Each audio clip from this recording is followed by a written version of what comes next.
What's up, everybody? Welcome back to the channel, Masters of the Air, episode 4. And we're coming off of the most brutal and probably the best episode that we've seen so far to date with this show. A lot of action. There was a ton of action, and you knew what they were getting themselves into right off the bat at the presentation. There was no excitement. You saw that the big bombing run, they had to fly all the way to Africa, which some of them did make it, most of them did not. But then you start seeing the adjustments of what needs to be made when this weather's in, the fog rose in, they got put on delay a couple times, and then they didn't even follow through with the full mission. They were supposed to have 3 different groups doing 3 different things all at the same time, and only one group got sent out. And it got them into a lot of trouble. And they were able to successfully bomb one of the factories, which Buck was like, hey, mission accomplished, boys. And we really saw we're seeing 2 sides of Buck in this show. We're seeing the version of him when he's up in his bomber, leading his crew. Right. And in the mission, doing the job. And then you see him on the ground with Bucky, having conversations with him. It's just someone who doesn't feel confident about what's going on. And then when he's up in his pilot seat, he is like the most confident dude up there. And he's like, we're going to finish this. Like, he had his co-pilot telling him, like, we need to, like, bail. And I think he said it, like, a few times. And he's like, no, we're going to make it. We're going to make it. We're going to make it. And they made it. And even Bucky's like, how did you even get that here? Yeah. He made a joke about, like, oh, hey, the runways were right there. You missed it. But he had lost a few guys and wasn't really in the mood for that, Bucky. But you just see this version of him where when he's up in the air, he is about the job, getting it done, getting the mission accomplished. And you really see that side of him in this last episode. And you see one of the men, Quinn, and that was probably the most heartbreaking moment. God. Seeing some of his fellow airmen like trapped and like he couldn't get him out of the gunner seat, or I think that's where it was. Yeah. And he was just like begging for help. Don't leave me. Get me out of here. And he had to bail out. And he ended up landing in Belgium and was presented with an option of surrender or escape. And the way it was presented is like you surrender and live or escape and die. And I mean, that moment, just putting yourself in that position, it's impossible. Like landing in a foreign land by yourself amongst people that you don't know, and then having guns pulled on you and being presented this ultimatum, essentially. Yeah. Well, I mean, because also those farmers don't want to get in trouble for housing somebody that, you know, is an enemy. And just seeing the way the story's playing out, like they were able to make it to Africa, and now they're going to have to figure out a way to get back home, I assume. But one question that we both had, ironically, like we sit here and discuss stuff, and Nikki was one of those get out of my head moments where I was editing this and I brought up, did I bring it up or did you bring it up? I'm not sure. So somehow it got brought up to where the gunners on the bombers, like how do they not shoot? Like how is there no friendly fire? How do they not shoot their own wings? You brought that up. How do they not shoot like fellow bombers that are like, how do they, because you just see them spraying across following the fighters. Like that's one of those things that popped into my head while editing the last episode. And it's just like, holy shit. How do you not shoot each other? Absolutely insane just seeing how all that plays out. And like I know that because like when you're tracking and something and you're just tracking it, you know, I would imagine that it happens. Words are hard today. I would imagine that it happens, that it has happened. And yeah, I mean, just the experience of this last episode, it really took it to another level. And I mean, just seeing the way these men are handling it and just all of the brutality of it. And just, I saw a comment about how the bombers are the bigger threat than infantry on the ground, because it's like the idea of being able to hide. I could jump into a hole, I could avoid, I could run away. Yeah, we talked about that. When you're floating in the air and you've got enemies shooting things at you, there's like you got nowhere to go. Right. And I think that's part of the reason why they call it the flying metal coffins or whatever they were calling it, because it really does feel like you're just sitting there just waiting to get hit. And there's nowhere you could go. Right. You got to sit in your seat. You got to navigate. You got to fly the bombers. And you just got to hope that you make it through this and land, even landing. I mean, we saw it with Kurt. I was really hoping that he was someone who was going to make it a little longer. Yeah. But I mean, unless he bailed and we didn't see that part. It happened too fast. It doesn't look like there's any fast fastway out of it there didn't feel like, as the pilot. Yeah, they don't. I don't think they had ejection seats in the bombers. No, I don't think so. So it's not like Top Gun where you pull the thing and you get launched. It wasn't one of those. You have to literally let go of the steering and work your way out of there. Yeah, it's really unfortunate to see how that played out because he had back-to-back bad luck in his missions. Yeah. He immediately got an issue and he tried to land and most of his crew bailed and he stuck with it to try to land because his co-pilot got hit. Dude was going to die, but he wanted to give him the best chance of survival by landing and maybe getting him some attention. And in that process, he plowed through some trees and then he wasn't able to get it down, which I don't know how that's going to impact Buck. I'm going to imagine it's going to have a really big impact on all the men because I felt like Kurt was one of those men that everyone loved. He just had that kind of personality, at least the way it was presented in the show. Like everybody's friend and everybody's brother. And So, very brutal episode. You ready for episode 4? I don't know if there's much else to say. Let's go. The Regensburg Schweinfurt mission was by far our largest and costliest battle to date. We lost Biddick, Clater, Vinoy, and their crews. We didn't know who was killed or who was captured. There's the 12th. That's the insane aspect. And every time one of the bombers goes down, if they don't see the chutes, that's 10 men. Yeah. All right, fellas, let's hustle up. Get your things, boys. Going home. Courage took many forms during the war. Allied airmen like Sergeant William Quinn, who successfully parachuted to the ground, had only one way to avoid capture: the help of foreign friends. If anyone was caught helping a downed flyer, they were either thrown into a concentration camp or executed. The risks were enormous. So did he choose escape then? That's what it looks like. On a positive note, Belgium has the best beer. By far. Bailey, you're alive. Anyone else make it? You're the first familiar face I've seen. Wow. Who's he? That's Bob. Which group you say you're from again? 306. You're a gunner? Yeah, the guy sure must have kicked the hornet's nest. They came after us with a fury I ain't ever seen. Oh, what happened to Babyface? Everybody else? Come with me. Shit. What is your name? Sergeant William Quinn. Please write down your answers. Do you like baseball? Yeah. Who did Babe Ruth play for before the Dodgers? Babe Ruth never played for the Dodgers. That is the correct answer. He played for the Yankees. And the Red Sox. For that, it's the Red Sox. What is the statue in Trafalgar Square? I don't know where that is, sir. Have you never been to London? We're stationed in East Anglia. You need at least a 2-day pass to get to London. I've never had 2 days leave. Write today's date on the top of your paper.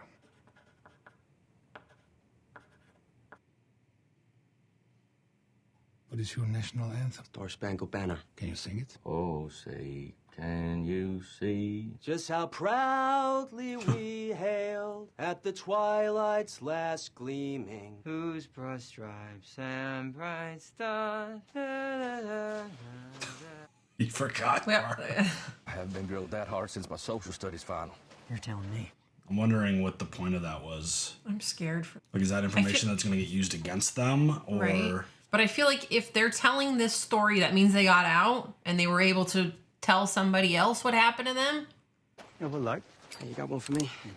No! No!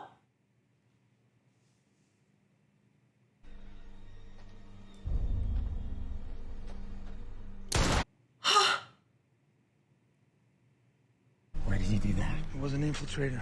Oh my God. No. I talked to him for an hour. Okay, Quinn, you talked to him. He was American. German. I've tried many ways to infiltrate our network.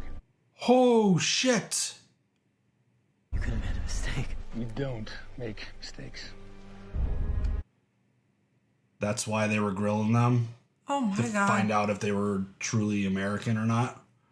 Holy shit. Is everybody wearing their brown pants today? That was shocking.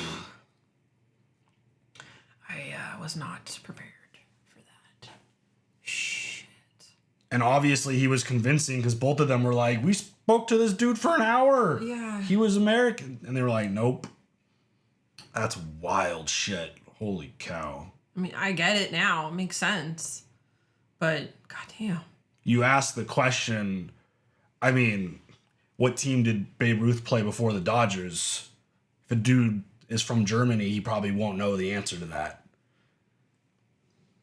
I was wondering, like, 'cause the variety of questions were just kind of all over the place. It was... 25 was the magic number. If you survived 25 missions, they sent you home and built bond tours around you. In the fall of 1943, Captain Glenn Dye and his crew were the first to get close. Lil, don't worry about Dye. 25 missions. He'll be here soon. Thank you, John. After what we've seen so far, 25 sounds Impossible. like a lot.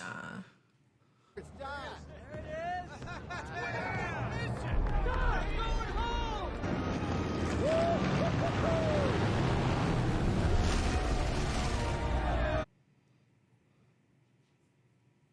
Stole your move. Stole your girl. I'm dropping by some stations to prove the 25 can actually, get done. Yeah, by the skin of his teeth. We're all that's left, aren't we? 12 crews out of 35. Oh, my God. To the fellows who aren't here tonight, who should have been. Drink to that. Yeah? And cheers to that. Stop staring. I'm not staring. Literally staring. You know he was bothered by this? The giant shindig because one crew isn't going home in a box. Why? Why you always gotta say things like that? It's not a good sign for us. One crew making it merits a blowout bash. Do that. You know they're on to you, right? I hope they are. Honestly, we know when you're looking. We know. These interactions always feel like middle school dances. Yes, they do. You boys, you were pilots before the war. Lawyer, sir. I practiced. Where'd you learn to fly a B-17? Laredo. 9 months, 12 hours a day. Gunnery training.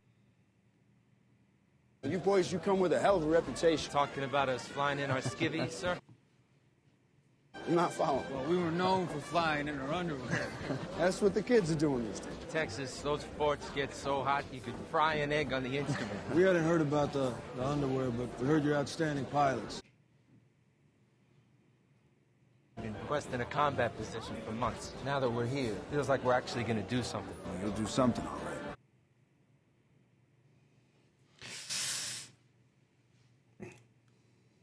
Why do you have What am I thinking, talking about my skivvies in front of your father? Lieutenant Herbert Nash. Helen. Like Helen of Troy. I don't know if you necessarily want to, be remembered as Helen of Troy.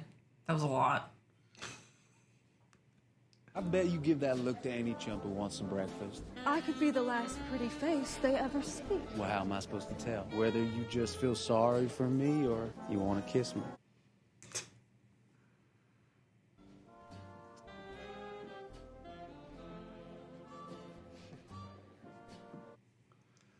Total middle school dance vibes. 100%. I heard you were already on 20 missions. Around there. Any advice? Try to stay alive. For at least 11 missions. What happens after that? Ah, you beat the odds. Or you didn't. God. All these are new faces. You go down, they won't remember us either. We never existed, bud. What does it matter? Nothing, I guess.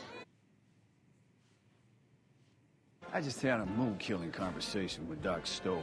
He thinks you sisters could be getting flack after him. Not us. Not us, sir. I told him war is war. The longer you go at it, the more it screws a man up.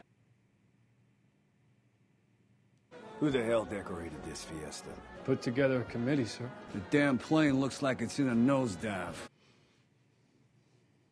You know how we can end this whole thing tonight? We fill up one of our forts with as many 500-pounders as she can hold. We bomb the hell out of Hitler's hidey hole. Now who's flak happy? Who? You are. You are. You are. Sir. Oh, did we just get from joking to serious?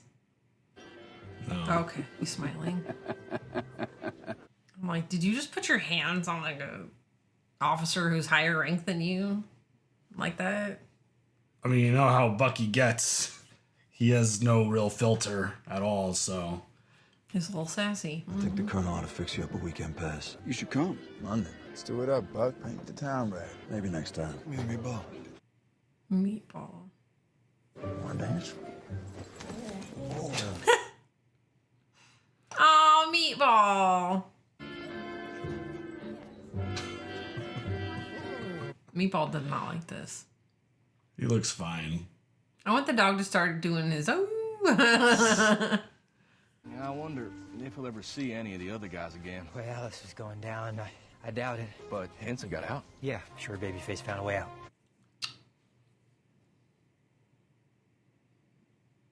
Michou is your guide. She's barely a teenager. She's your guide, and you will do what she says. T'as fouillé ses hommes? Quelqu'un lui a donné ce foulard et je t'assure qu'il a un mot aussi.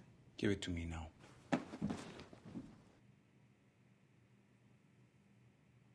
If the Germans find this, what do you think they would do to Louise and her family? Oh, God. They would torture them until they talked. When they get the names they needed, they would shoot them. And then they would find the next one and do the same to them. Dude. Like pulling the thread on a sweater. It was stupid of me. You know better. You had to eat the plans.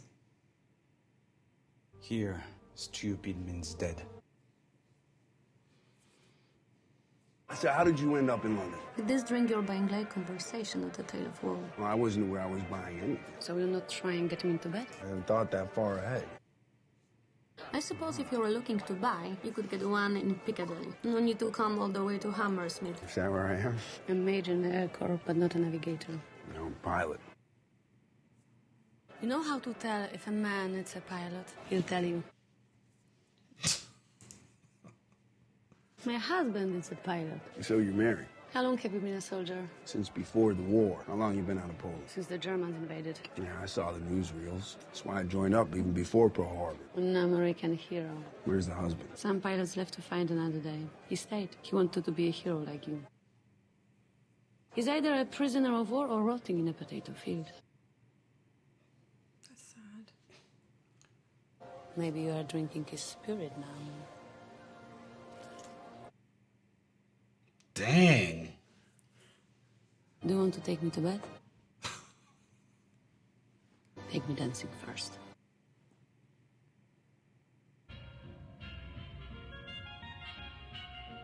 One of the aspects of these like 2-day passes they get and they go hang out and go do things, I would get so lost. Yeah. Like he's by himself right now, it looks like. Yeah. I'm not a good adventurer, so I would need like a guide. I've always thought about that in all these different shows that we've seen where they get the day passes. Yeah. But also, I would be terrified that someone's going to hurt me. Ever been on the business end of a bomb before?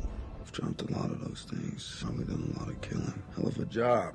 Does it weigh on your conscience? Some believe there is a difference between war and senseless murder.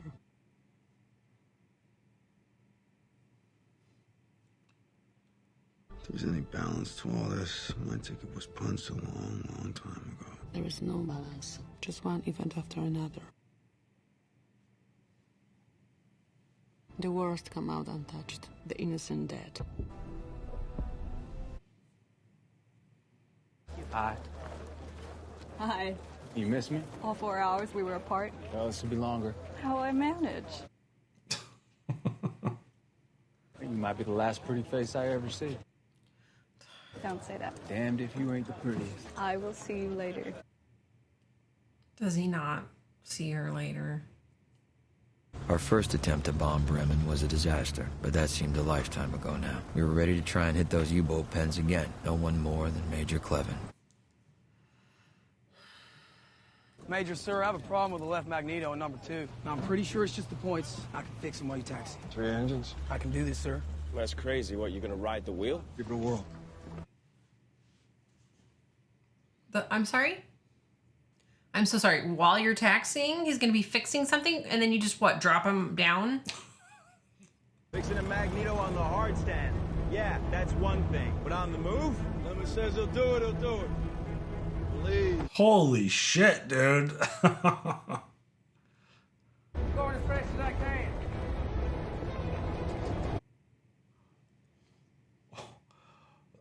Is he gonna just... Oh my God. What? Is this poor kid gonna die right now? We're number one. Almost there, Major. That shit's not funny, kid.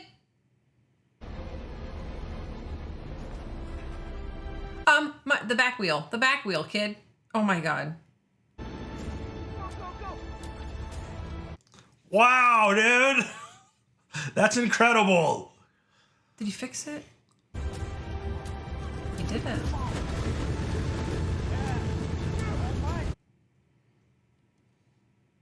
Marco admitted, you're wrong. All right, I'm wrong. Positivity. Good job. Good job. Terrifying. You're literally about to take off. And he's still fixing And he's fixing an engine. We're about to enter the station, so there's going to be a lot of Germans. Do as I do, and whatever you do, do not speak. Are we going? No, I'm gonna make pee-pee. There's something I have to ask you about the crash. Is Babyface... Bailey, Is he dead? I couldn't get him out. The hatch was jammed. I really tried. I left him there.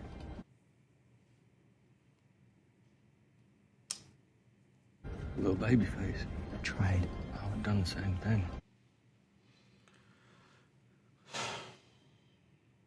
Contrôle des billets, s'il vous plaît. Oh shit. Et merci de penser à préparer votre laissez-passer pour le contrôle de gendarmerie en gare. Non, monsieur, ça c'est pour la gendarmerie, c'est laissez-passer. Votre billet, s'il vous plaît. Un instant, monsieur.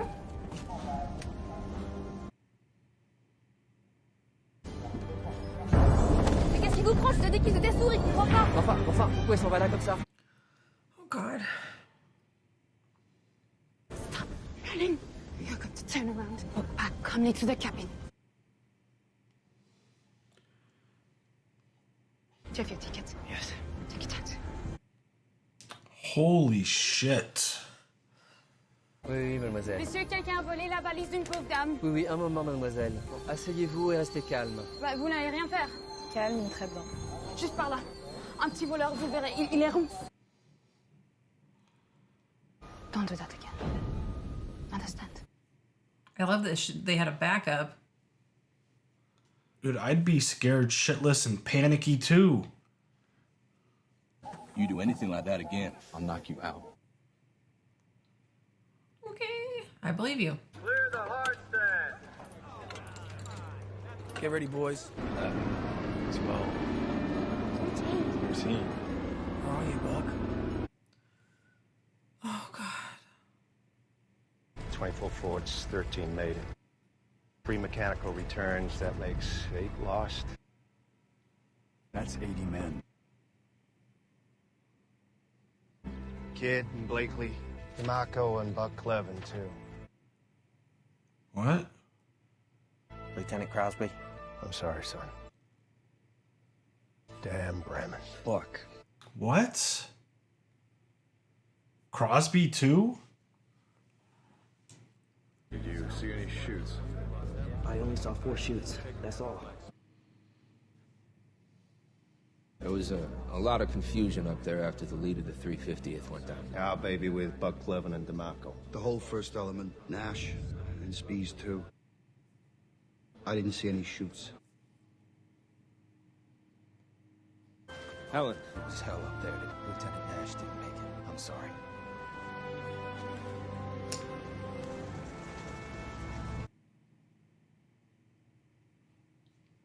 Did you see what happened to Blakely and Crosby's fort? When, where, how many shoots? No, they dropped out of formation somewhere over the IP. Buck? Who's gonna tell Egan? What? Oh God.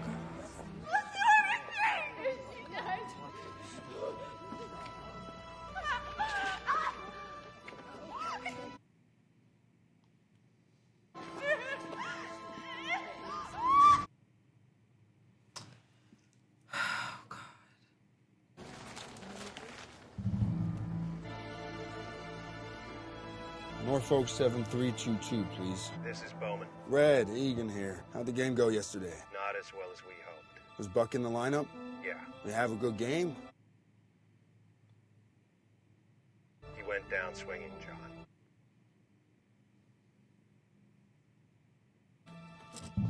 Who else? Most of the starting lineup. Is there a game tomorrow? Yes. Tell Coach I'll be there by game time. And Brad, I want a pitch. Oh my god, dude. That... I don't know what to think. Because obviously I haven't looked at the history of how the events played out with these men. Like, in terms of the storytelling within this show, did they really just kill Buck off screen? Like, did they really not show us the mission? But like, it would make sense. Who's gonna relay that story? No one. Correct me if I'm wrong, but Crosby's narrating, isn't he? Isn't he the narrator voice? Or was it someone that was with Crosby? Because I have to go back to look at episode 1 because I thought Crosby was narrating. Like, anytime we hear narration, it's him. I have to go back and check. It might have been someone that he was close with, but like, that was shocking. I didn't even realize that until they were working on his engine. I didn't even realize they were going out on a mission and come back in.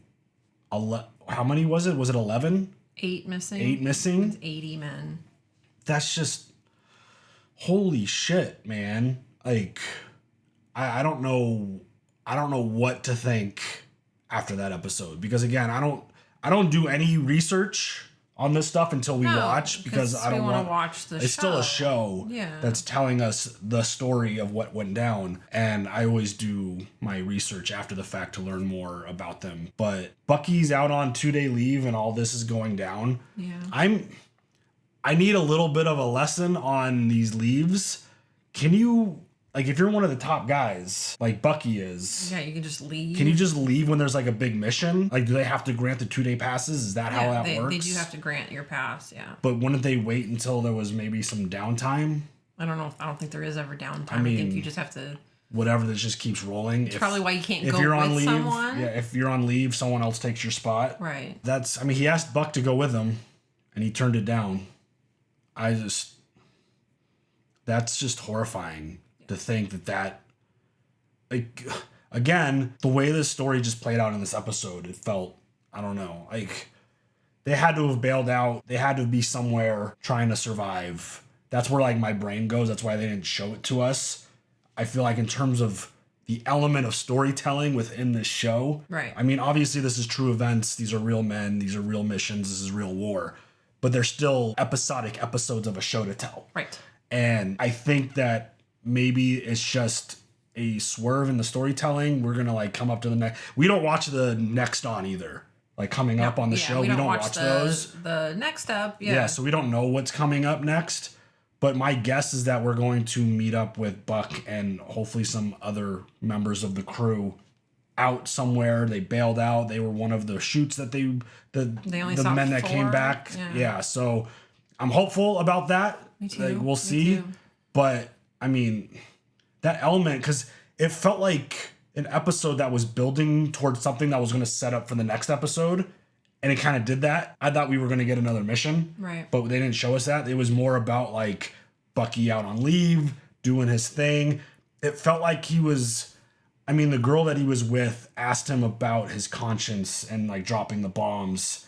And then him walking past that bomb site where clearly the mom was hysterically crying about her daughter because there was someone carrying a kid coming out of the rubble of the building. I'm wondering what's going on in his head now. Like, where is he mentally? And the fact that he got information that Buck didn't make it.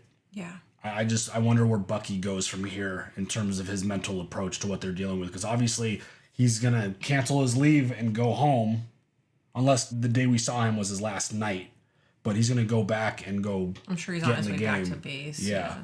And I mean, just watching the whole situation with Quinn, that's I use the word unimaginable. Yeah. Where it's like you and someone that you're actually familiar with, which is nice. You're not alone. Yeah. but someone comes in and starts speaking to you in a language that you don't know, asking for things, like that heart rate and that panic would absolutely build. And it's like your guide. I feel like the guide should have at least taught them the word ticket. Something. And like something about papers. Or been like, let's go to the bathroom together. Like, while I go, you go, or something. Right. Like, leaving them alone just it seemed like, I almost was like, oh shit, this is a trap. Like, they just got set up. Right. That's where my brain went when she's like, oh, I gotta go to the bath. Like, don't leave them alone. But, I mean, it's just one of those situations where, I mean, do you think they make it out? Do they get out of there? Do you think they... One of them at least does. Yeah. Because somebody is going to have to tell the story of the other person. Right. I mean, this episode I thought was, in terms of the storytelling within the show, I thought it was an interesting approach to the episode. Yeah. Because coming off that last episode and then ending this episode with that information, it's like, wait, I feel empty. Like, hold on. Like, we got to jump into the next episode. And we can't because it's a weekly release. But, I mean... I think they're doing a really good job of hitting a lot of the important elements of the story. Right. And I mean, there wasn't the action that was in the last episode in this one, but I felt like this was a more grounded human element to the story. Right. Which, relationships. Yeah, which is very important. How you're dealing with it. Exactly. Yeah. And even just the quick like meeting of someone and having like the celebration and getting close to someone and then I'll see you later, and it's like, oh shit, no, you won't, kind of thing. Like that's the last that's pretty crushing. Face. That's awful. Yeah, it's absolutely crushing. I couldn't imagine with spending time with somebody and then, expecting, hoping to see them later, and you just don't. Yeah, I thought in that aspect, I thought it was a really well done episode. I thought it did a good job of showing that, and the idea of the escape. I thought that, I mean, when he shot that one dude, holy shit. I was really curious about the questions they were asking. And I'm like, okay, after the fact, you realize you understand why. Yeah. Because it's like, if you're not American, those are some questions that you probably have some issues with and not know the answers to. And it's like the way he just pulled the gun, I thought they were all dead. Like, I thought they were all, I was like, holy shit. But realizing that dude was a German plant, it was like, holy shit. Like, it makes sense, yeah. The other two were like, holy, we spent an hour talking to him. We totally, like, he's American. What are you doing?